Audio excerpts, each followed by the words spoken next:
한 주간 평안하셨습니까? 먼저 사도신경 하시고 오늘 말씀 보시기 바랍니다. 오늘 말씀 요한복음 15장 1절에서 5절입니다. 이제 가을 문턱에 다가와 있습니다. 가을하면 단풍이 떠오르기도 하지만 뭐니 해도 가을은 결실의 계절입니다. 봄과 여름에 수고한 모든 것을 거두는 계절입니다. 자연은 뿌리면 뿌린 대로 거두게 되어 있습니다. 감자를 심으면 감자를 거둡니다. 고구마를 심으면 고구마를 거둡니다. 콩을 심으면 콩이 열리고 팥을 심으면 팥이 열립니다. 이번 주에 추석이 있어요. 처음 거둔 햅쌀로 밥을 짓고 또 햅쌀로 송편을 빚어서 서로 나누면서 결실의 의미를 돌아보는 시간입니다. 심으면 심은 대로 거두는 원리가 성경에도 나옵니다. 마태복음 7장 16절에 예수님은 그들의 열매로 그들을 알지니 가시나무에서 포도를 엉겅퀴에서 무화과를 딸 수 없다고 했습니다. 좋은 나무마다 아름다운 열매를 맺고 못된 나무는 나쁜 열매를 맺는다고 하셨습니다. 이 말씀을 주위에서 보면 자연의 원리에 대해 말씀하시는 것 같지만 사실은 사람의 원리에 대해 말씀하시는 것을 알 수 있습니다. 자연과 마찬가지로 사람도 심은 대로 거두게 되어 있다는 거예요. 좋은 것을 심으면 좋은 것이 열리고 나쁜 것을 심으면 나쁜 것이 열립니다. 그 사람이 맺어가는 열매로 어떤 사람인지 알 수 있다는 것입니다. 모든 사람에게는 좋은 열매든 나쁜 열매이든 열매를 맺게 되어 있습니다. 그러므로 우리가 인생에서 무엇을 심느냐는 중요합니다. 그 심은 것이 열매를 맺기 때문이에요. 어떠한 것이든지 우리가 삶에서는 심을 수밖에 없어요. 여러분 여기서 심는다는 것은 우리가 마음에 품고 있는 것을 말해요. 우리가 중요하게 여기며 사는 것을 말합니다. 우리는 마음에 품고 있는 것, 또 우리가 중요하게 생각하는 것을 따라서 행동합니다. 일을 해요. 실천합니다. 그러면 그 행동한 거에 대해서 반드시 결과가 오게 되어 있단 말이에요. 열매가 달리게 되어 있습니다. 우리가 원하든 원하지 않든 우리의 모든 인생에는 그러므로 열매들이 달리게 된다는 거예요. 예수님 말씀처럼 좋은 나무에는 아름다운 열매들이 달리고 못된 나무에는 나쁜 열매들이 달린다는 거예요. 여러분 이게 나무에 대해서 이야기하는 게 아니에요. 나무가 어떻게 아름다울 수 있고 여러분 또 못된 나무가 있을 수 있습니까? 이건 사람을 비유해서 말씀하십니다. 그러므로 좋은 나무 대신 좋은 사람을 넣고 못된 나무 대신 못된 사람을 넣으면 이 말이 됩니다. 좋은 사람에게는 아름다운 열매들이 달리고 못된 사람에게는 나쁜 열매들이 달린다는 거예요. 이것은 사람의 성품을 나타내는 거예요. 그러니까 어떠한 성품의 사람이 되느냐에 따라 하나님의 심판이 달라집니다. 히브리서 9장 27절에 한 번 죽는 것은 사람에게 정해진 것이고 그 후에는 하나님의 심판이 있다고 하셨습니다. 최후의 심판은 하나님이 무섭게 한 번에 판결하시는 게 아닙니다. 이렇게 우리의 모든 삶에 심겨지고 그것이 어떠한 열매를 맺었느냐에 대한 판정이 바로 최후의 심판입니다. 요한계시록에 보면 심판의 자리에 하늘에 그 하나님의 보좌가 있으면 그 심판의 자리에 그 앞에 여러분 책이 펼쳐져 있다고 그랬습니다. 근데 두 개의 책이 펼쳐져 있어요. 하나는 생명책이에요. 여기에 하나님 나라에 들어갈 것인가 그렇지 않은가가 기록되어져 있어요. 구원받은 사람인가 그렇지 않은가가 기록되어져 있습니다. 그러므로 생명책이라고 하였습니다. 그리고 다른 책이 있는데 거기에는 그 사람이 세상에서 어떻게 살았는지, 무엇을 위해서 살았는지, 무엇을 심은 사람이고 어떠한 열매를 거둔 사람인지 기록되어 있습니다. 여기에 따라 그 사람이 심판을 받는 것을 볼 수 있어요. 그러므로 이미 세상에서 하나님의 심판이 일어나고 있는 것입니다. 이 세상에서 오늘을 어떻게 사느냐에 따라 우리의 심판이 정해진다는 사실이에요. 그러므로 우리가 오늘을 어떻게 사느냐는 중요합니다. 우리가 무엇을 위해서 사느냐는 중요합니다. 우리에게 삶이란 기회로 주어지는 것이기 때문에 이 땅에서 하나님이 원하시는 열매를 맺도록 하나님이 주신 소중한 기회라는 거예요. 우리 인생은 어떤 열매든지 맺어가게 되어 있습니다. 좋은 열매든지 나쁜 열매든지 반드시 열리게 되어 있어요. 성경은 우리가 어떠한 삶을 사느냐에 따라 그 열매들이 달라지는 것을 보여줍니다. 갈라디아서 5장에 보면 하나님 말씀을 따라 믿음으로 사는 사람이 맺어가는 열매와 자신의 육신의 욕심을 따라 사는 사람이 맺어가는 열매들을 보여줘요. 세상에서 하나님 말씀을 따라 믿음으로 사는 사람이 있습니다. 이러한 사람들이 맺어가는 열매들이 있어요. 이것을 성령의 9가지 열매라고 하였습니다. 갈라디아서 5장 22절 그 열매는 이러하니 사랑과 희락과 화평과 오래 참음과 자비와 양선과 충성과 온유 절제라고 하였습니다. 우리가 믿음으로 이 세상을 살아갈 때 이러한 열매들이 맺어지게 된다는 거예요. 자, 사랑의 열매들이 열리고 희락은 기쁨이에요. 하나님을 믿으면서 기쁨의 열매들이 열립니다. 또 하나님 말씀을 따라 살면 화평의 열매들이 열립니다. 또 참고 기다리는 사람이 돼요. 또한 자비와 양선의 마음, 그 열매들이 열린다 그랬어요. 이건 뭐냐면 부드러움을 나타냅니다. 그리고 하나님께 충성할 줄 알아야 합니다. 마지막으로 온유와 절제의 삶이 된다 그랬어요. 이것은 모두가 우리 성품과 연관된 열매들임을 알 수 있습니다. 하나님 말씀을 따라 이러한 사람들로 변해가야 한다는 거예요. 예수님은 이러한 사람이 생명의 좁은 문으로 들어가는 사람이라고 하셨습니다. 여러분들이 이러한 사람들이 되시길 주의 이름으로 축원드립니다. 근데 이러한 것과는 정반대로 사는 사람들이 있습니다. 하나님을 믿지 않고 사는 육신의 욕심을 따라 사는 사람들이 있어요. 하나님과 상관없이 자기가 하고 싶은 대로 살고 싶은 대로 사는 사람이 있습니다. 성경에 이러한 사람들이 맺어가는 열매들이 또한 나옵니다. 갈라디아서 5장 19절에 육체의 일은 분명하니 음행과 더러운 것과 우상 숭배와 원수 맺는 것과 시기와 분열과 이단과 투기와 술 취함과 방탕함이라고 하였습니다. 모두가 부정적인 거예요. 우리의 욕망을 따라 맺어가는 열매는 다 이와 같습니다.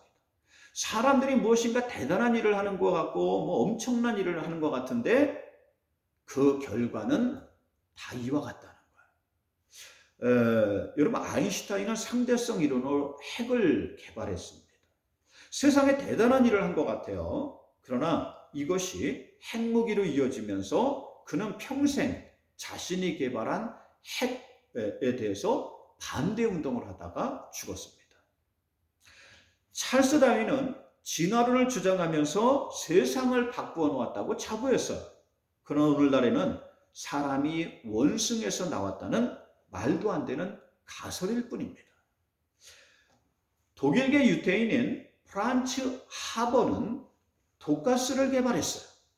이것이 독일이 세계를 지배하는데 지대한 공헌을 할 것이라고 자부했습니다. 그러나 자기 민족인 유태인 600만 명을 죽이는데 독가스가 사용된다는 사실이에요. 일본은 천황을 신으로 섬기고 나라에 충성해야 한다고 전 국민을 교육시켰습니다. 그러나 이것은 주변에 있는 많은 사람들과 이 나라들에게 엄청난 피해를 만들게 했습니다. 미국은 자국의 이익을 위해 모든 정책을 추진해요. 그래서 자기 나라 안에서는 무엇이든지 너무도 풍요롭습니다. 그러나 비행기를 타고 1시간만 가면 가난한 나라들, 정말 IT 같은 그러한 이 자기들 때문에 이 가난에 허덕이는 그러한 나라들이 나오고, 또 국경을 맞댄 나라들에는 굶주림으로 죽어가는 수많은 사람들이 있습니다. 그 결과들이 다 악하고 나쁜 것들이에요. 하나님을 떠나 육신의 욕심을 따라 사는 모든 것에 나쁜 열매들이 맺어지는 것을 볼 수 있습니다. 그러므로 너희는 이러한 것을 조심하라고 했어요. 이러한 것을 경계하고 멀리하라고 했습니다. 근데 수많은 사람들이 이것을 따라 살고 있어요. 육신의 열매들만 맺어가며 살고 있다는 거예요. 이것이 좋은 것인 줄 압니다. 그러나 예수님은 이것이 멸망으로 가는 넓은 문이라고 하셨습니다. 수많은 사람들이 바로 이 멸망의 넓은 문으로 가고 있다는 것입니다. 우리가 이 땅에 살면서 이미 마지막 심판의 열매들까지 만들어가고 있다는 사실이에요. 그러므로 우리는 지금 현재 오늘 이 땅에서 올바른 열매들을 맺도록 힘써야 합니다. 하나님이 원하시는 열매를 맺어가도록 노력해야 돼요. 조금이라도 젊었을 때 우리가 어떠한 삶을 살고 있는지 돌아봐야 합니다. 조금이라도 젊었을 때, 시간이 있을 때 우리가 어떠한 열매를 맺어갈 것인지 생각해야 합니다. 그러므로 전도서 12장 1절에 너는 청년의 때에 너의 창조주를 기억하라. 곧 곤고한 날이 이르기 전에, 나는 아무 낙이 없다고 하는 그날이 이르기 전에 반드시 그리하라 라고 하셨습니다. 여기서 청년은 젊은 사람을 말하는 게 아니에요. 조금이라도 젊었을 때를 말합니다. 인생에 조금이라도 젊었을 때 창조주 하나님을 기억하라는 거예요. 인생의 날을 다 보내고 마지막에 후회하는 사람이 되지 말라는 것입니다. 여러분, 우리 인생의 가장 젊은 날은 바로 지금입니다. 오늘이에요. 그러므로 바로 지금부터 창조주 하나님을 알고 찾고 만나기를 힘써야 합니다. 바로 오늘부터 믿음을 가지고 세상을 다르게 살아야 합니다. 이러한 사람은 앞으로 맺어가는 열매들이 달라집니다. 최후의 결과도 달라진다는 거예요. 예전에 서울에 있는 교회에 있을 때입니다. 교회가 높은 곳에 있었어요. 네. 어느 날 교회 계단에서 저만치 떨어진 곳을 이렇게 보고 있는데 두 노인이 걸어가고 있었습니다. 얼핏 보면 키도 비슷하고 체격도 비슷하고 뭐 하얀 머리도 비슷하고 약간 등이 굽은 그런 모습도 비슷하고 뭐 입은 옷도 다 비슷했어요. 인생의 시간을 거의 다 보낸 분들 같았습니다. 자세히 보니까 한 분은 한은우 원로 목사님이셨고, 한 사람은 교회 옆에 사는 노인이었어요. 맨날 교회에 와서 시끄럽다고 항의하고, 또 이 사이를 두고 또 이웃하고 싸우고 뭐 악을 쓰고, 여러분 이렇게 자기 걸 챙기는 그러한 아주 강팍한 노인이었습니다. 이 두 사람의 뒷모습을 보면서 인생의 두려움을 느끼게 되었어요. 한 분은 마지막까지 하나님을 믿으면서 하나님이 원하시는 열매들을 맺어간다. 한 사람은 육신의 욕심을 따라 썩어질 심판의 열매들만 만들어 놓았기 때문에 이제는 돌이킬래야 돌이킬 수조차 없어 보였어요. 저는 이것이 큰 도전이 되었습니다. 하나님이 너는 과연 인생에 어떠한 열매를 맺어갈 것이냐? 너는 앞으로 어떠한 인생의 결과들을 맺어갈 것이냐? 하고 물으시는 것 같았기 때문에 인생의 시간은 다 지나가게 됩니다. 그리고 그 시간들 속에 우리가 무엇을 생각하며 살았느냐? 무엇을 중요하게 살았느냐? 무엇을 심으면서 살았느냐? 드러나는 때가 옵니다. 열매들이 어떠한 것인지 드러나는 순간이었다는 거예요. 우리는 좋은 열매를 맺어가야 돼요. 올바른 열매를 맺어가야 합니다. 오늘 말씀에 바로 이러한 열매를 맺는 비결이 있습니다. 1절 말씀에 예수님이 나는 참 포도나무요 내 아버지는 농부라고 하셨습니다. 먼저 우리 인생의 모든 것을 이렇게 경작해 가시는 분은 아버지 하나님이십니다. 자, 그리고 예수님이 뭐라 그러시냐면 나는 그냥 포도나무라고 하지 않으셨어요. 바로 참 포도나무라고 하셨습니다. 이것은 진짜 포도나무라는 거예요. 아니 그러면 가짜 포도나무도 있습니까? 쉽게 말하면 살구나무도 있고 개살구나무도 있어요. 똑같이 살구가 달렸는데 개살구는 셔서 못 먹습니다. 복숭아도 개복숭아는 이거 먹을 게 별로 없어요. 포도나무도 마찬가지. 좋은 포도가 달리는 참 포도나무가 있고 먹지도 못하는 쓸모없는 열매들이 달리는 나무가 있습니다. 예수님은 당신이 참 포도나무라고 하시는 거예요. 그러므로 5절에 나는 포도나무여 너희는 가지라. 그가 내 안에 내가 그 안에 있으니 사람이 열매를 많이 맺나니 나를 떠나서는 너희가 아무것도 할 수 없음이라고 하셨습니다. 우리가 열매를 맺을 수 있는 비결이 여기 있습니다. 우리는 주님께 붙어 있어야 돼요. 포도나무에 그 가지가 붙어 있듯이 붙어 있어야 합니다. 그래야 줄기를 타고 올라온 양분이 가지에 이렇게 열매를 맺게 되어 있습니다. 그러면 거기에 좋은 열매들이 달려요. 우리가 맺는 열매들이 좋은 열매가 된다는 것입니다. 주님께 올바로 붙어 있기만 하면 열매는 저절로 맺어져 가게 되어 있습니다. 그렇다면 우리가 어떻게 주님께 올바로 붙어 있게 될까? 오늘 말씀에서 3절에 보면 너희는 내가 일러준 말로 이미 깨끗하여졌느니라 라고 하셨죠. 자, 바로 하나님 말씀을 통해서요. 하나님 말씀을 따라 살면 됩니다. 이렇게 주일이면 하나님께 예배드리고 하나님 말씀을 들으면 돼요. 그 말씀을 듣고 말씀대로 살면 됩니다. 그러면 우리가 주님께 올바로 붙어있게 돼요. 그리고 좋은 열매를 맺게 됩니다. 여러분들이 이러한 사람들이 되시길 주의 이름으로 축원드립니다. 2절에 물은 내게 붙어 있어 열매를 맺지 아니하는 가지는 아버지께서 그것을 제거해 버리시고 물은 열매를 맺는 가지는 더 열매를 맺게 하려 하여 그것을 깨끗하게 하시느니라 라고 하셨어요. 하나님의 원리는 이와 같아요. 믿음의 원리는 이와 같습니다. 있는 자는 받아서 풍족하게 되고 없는 자는 그 있는 것마저 빼앗깁니다.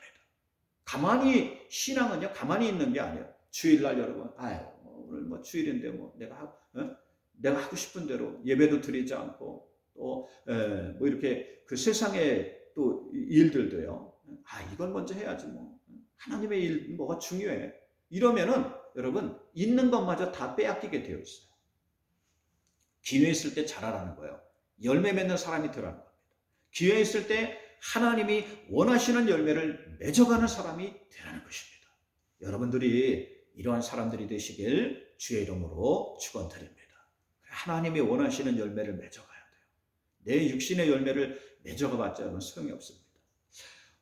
정근모 장로님이 계십니다. 초등학교 6학년 때 어머니가 돌아가시고 19살 때 아버지마저 돌아가셔서 가정을 책임져야 했습니다. 돈을 벌어 동생들 뒷바라지를 하면서 검정고시를 준비해서 고등학교 과정을 마쳤습니다. 서울대에 들어가 졸업하고 장학생으로 미국 유학을 떠나서 30살에 플로리다 대학 조교수가 되었어요. 그 후 뉴욕 공대 부교수를 거쳐서 한국과학기술원 부원장으로 귀국했습니다. 세계적 과학자로 과학기술처 장관을 2번이나 역임했어요. 참으로 대단한 양력을 자랑합니다. 그러나 이분의 진정한 가치는 이러한 화려한 경력 뒤에 이분이 진정으로 하나님을 만나는 사연이 있어요. 여러분 이러한 프로필에 있는 게 아니에요. 장로님에게는 진우라는 아들이 하나 있었습니다. 진우는 만성 신장염으로 5년밖에 살 수 없다는 진단을 받습니다. 그러니까 아들의 치료를 위해서 미국으로 가고 좋은 병원을 다 찾아다니고 자신의 신장까지도 이식해 주었어요. 그러나 경과가 좋지 않았습니다. 병마에 지친 아들은 우울 증세를 보이며 자살까지 시도를 합니다. 영적으로 육적으로 회복되지 못하는 아들을 보면서 장로님은 아들보다 더 힘든 시간을 보내야 했습니다. 어느 날 예배 중에 마음속으로 하나님 음성이 들려오는데 이 작은 십자가를 지고 가는 내 아들로 인해 감사해 본 적이 있느냐 하고 하나님을 물으시는 거예요. 자신은 늘 부모님에게 효자이고 자랑거리였는데 왜 나에게는 이런 아들이 있나? 왜 나에게는 이런 아들을 주셨나? 그런 마음이 들 때가 많았습니다. 그런데 하나님이 내가 효자인 것이 부모의 영혼 구원과 무슨 상관이 있느냐? 진으로 인해서 너희 가족 모두가 구원으로 인도되지 않았느냐 하고 말씀하시는 거예요. 그제서야 온전히 하나님께 맡기지 못한 자신의 모습을 보게 되었습니다. 육신의 열매만을 생각했던 자신의 모습을 보게 된 거예요. 그러자 회개에 눈물이 쏟아졌습니다. 그러한 장로님에게 하나님께서는 내 아들로 인해 감사해라. 내 아들로 인해 감사해라. 반복해 말씀하셨어요. 그 아들은 잠시 회복이 되어서 취직도 하고 결혼까지 했습니다. 그러다 뇌출혈로 22살에 이 땅에서 삶을 마감했어요. 신장까지 주었어도 신앙을 거부하고 하나님, 예수님, 구원이라는 말을 심하게 거부했던 아들은 온전한 그리스도인으로 거듭나 하나님 곁으로 갔다고 합니다. 여러분, 과연 우리는 어떠한 열매를 맺어가길 원하고 있는가? 과연 어떠한 열매를 맺어가도록 오늘을 살아가고 있는가? 돌아봐야 합니다. 하나님이 원하시는 열매가 진짜 열매인 줄로 믿습니다. 우리 하나님이 원하시는 열매를 맺어가야 합니다. 그러므로 오늘 여러분을 하나님이 이곳으로 부르셨습니다. 오늘 말씀을 듣게 하셨어요.